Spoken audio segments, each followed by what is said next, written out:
Assalamu alaikum, everyone. My name is Kumail, Salam everyone, I'm Zara. and we are going to be going over the California propositions that are taking place this election. So, as I'm sure you've heard via social media or in person, the election is coming up very soon, and this year a lot of the election will be taking place via mail. And so you should have received your ballots already if you're registered. And if you're not, you should reach out to if you haven't received those yet, you should reach out to your county officials and get those ballots as soon as possible. And if you really want to vote in person, there are early polling locations that have been opened up. And so be sure to go and vote this year.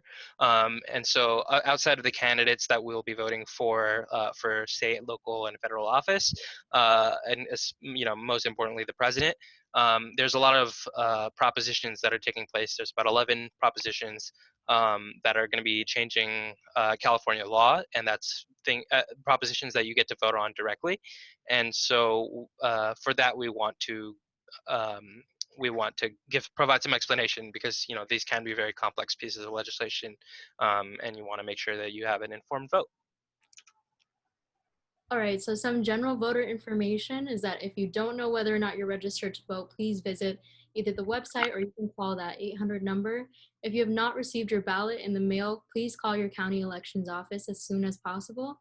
The last date to register to vote is today, and when you send in your ballot via mail, make sure that your signature matches the signature on your California ID or driver's license. And you can drop off your ballot at your county office, drop box, or you are able to mail it in.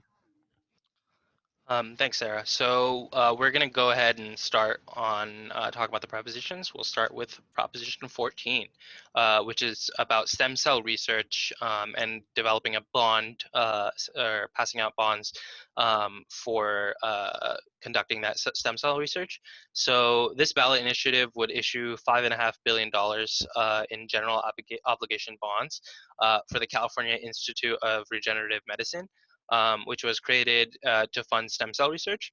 And so it would require that institution to spend 7.5% of the bond funds on operation costs and the rest on grants on entities that conduct research, trials, and programs related to stem cells, as well as the startup costs for those facilities.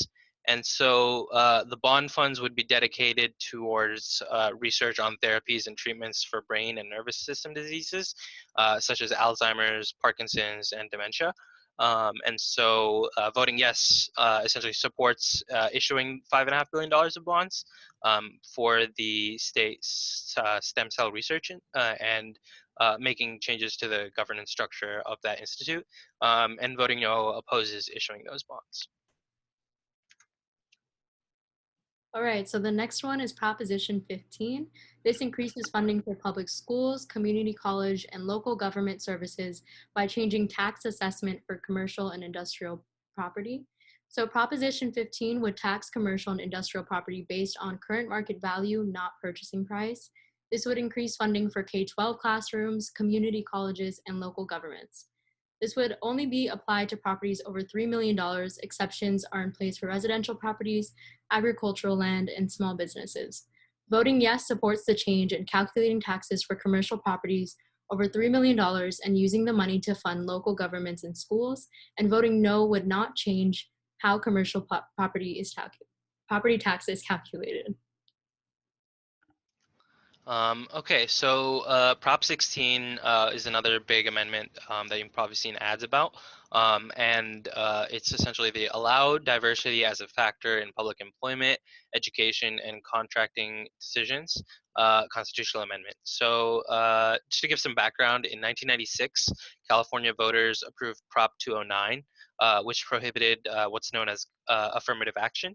And so essentially it prohibited government and public institutions from discriminating against or granting preferential treatment basis of race, sex, color, ethnicity, or national origin in public employment, public education, and public contracting. And so Prop 16 would therefore repeal this amendment and allow institutions to consider these factors in making hiring decisions. And so proponents of the legislation of Prop 16 say that it'll promote diversity in the workplace and in educational environments.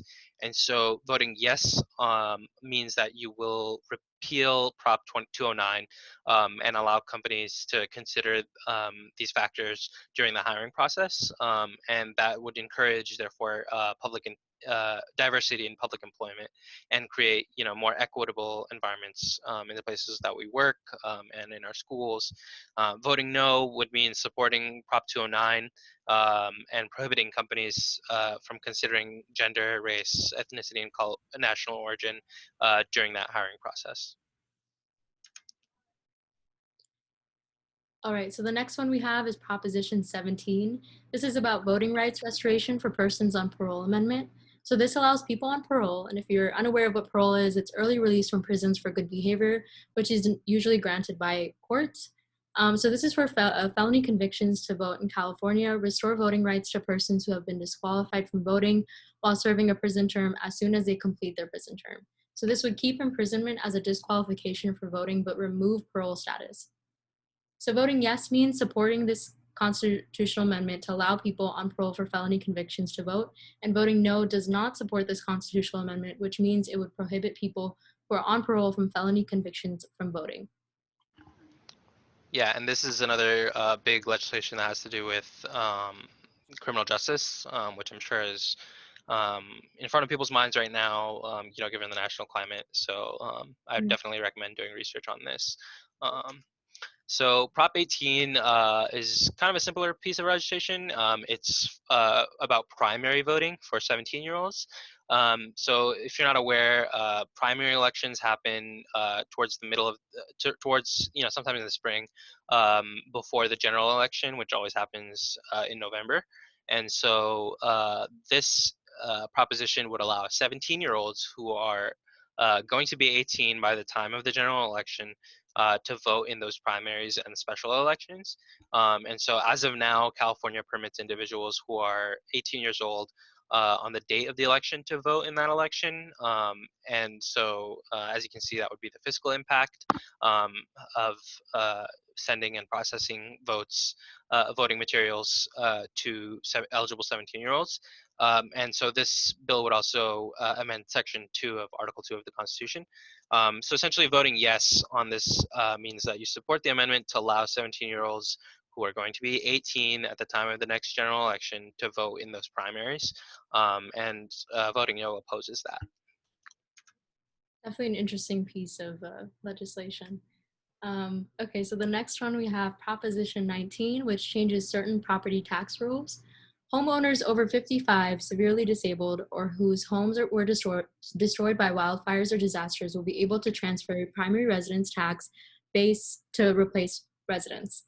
Has limits on tax benefits for certain transfers of real property between family members. This closes loopholes used by out-of-state investors for property tax savings.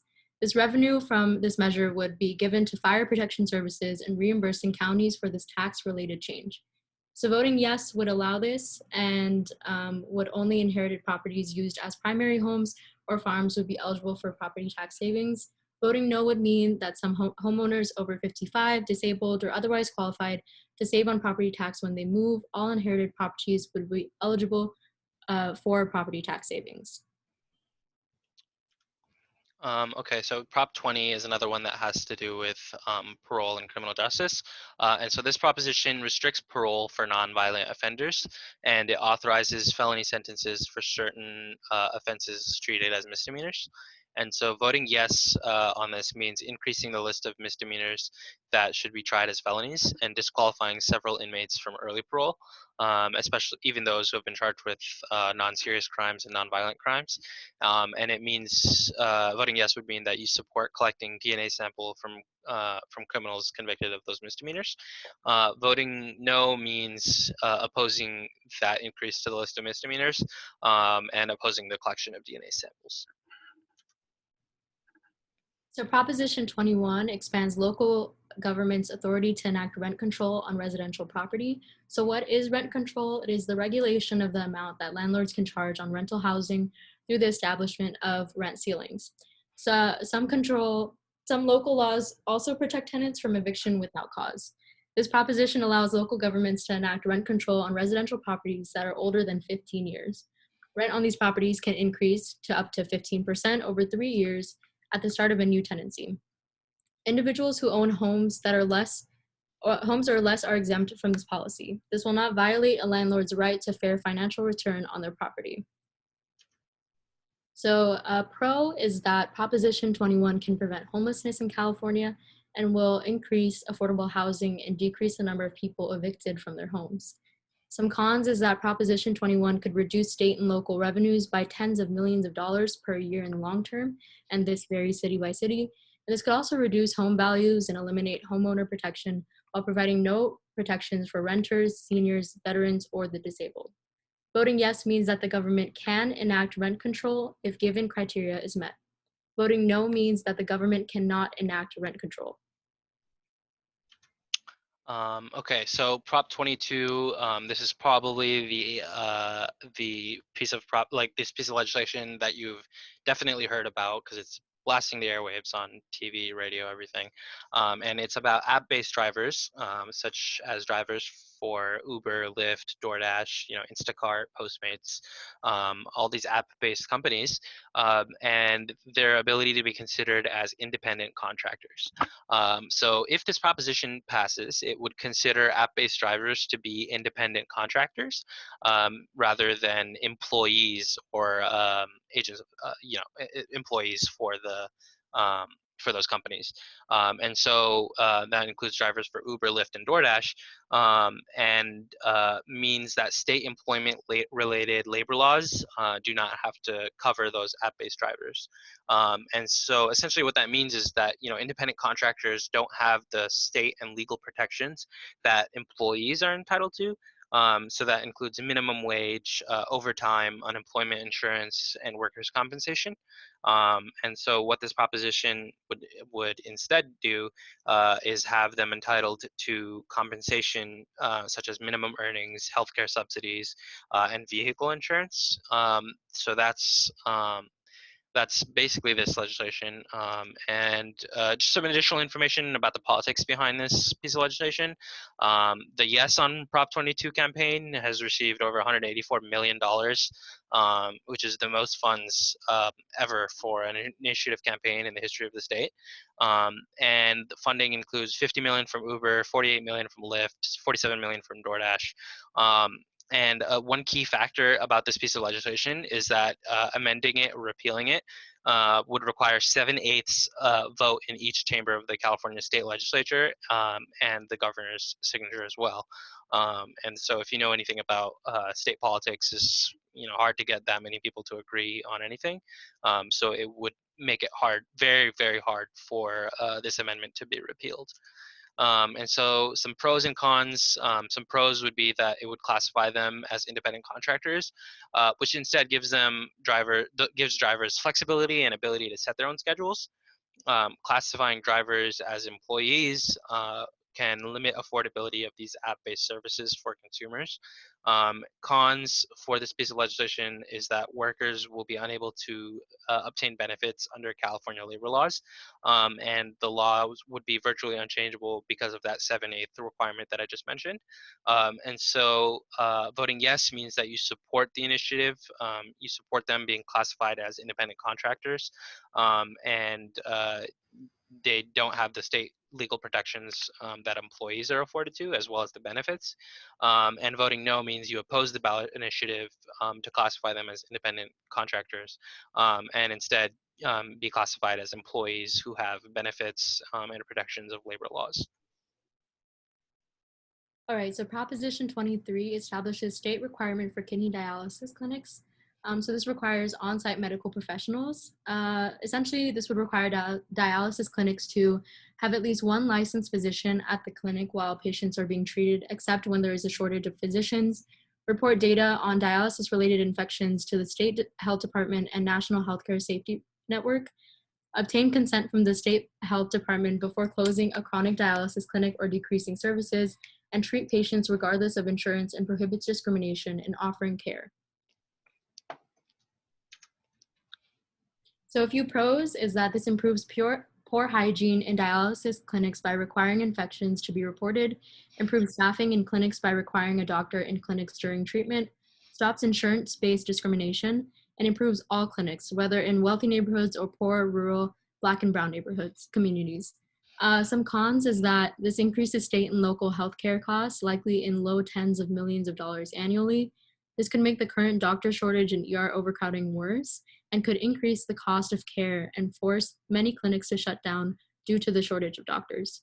So voting yes means that chronic dialysis clinics would require to have on-site doctors during all patient treatment hours, and voting no means that chronic dialysis clinics would not be required to have a doctor on-site during all patient treatment hours.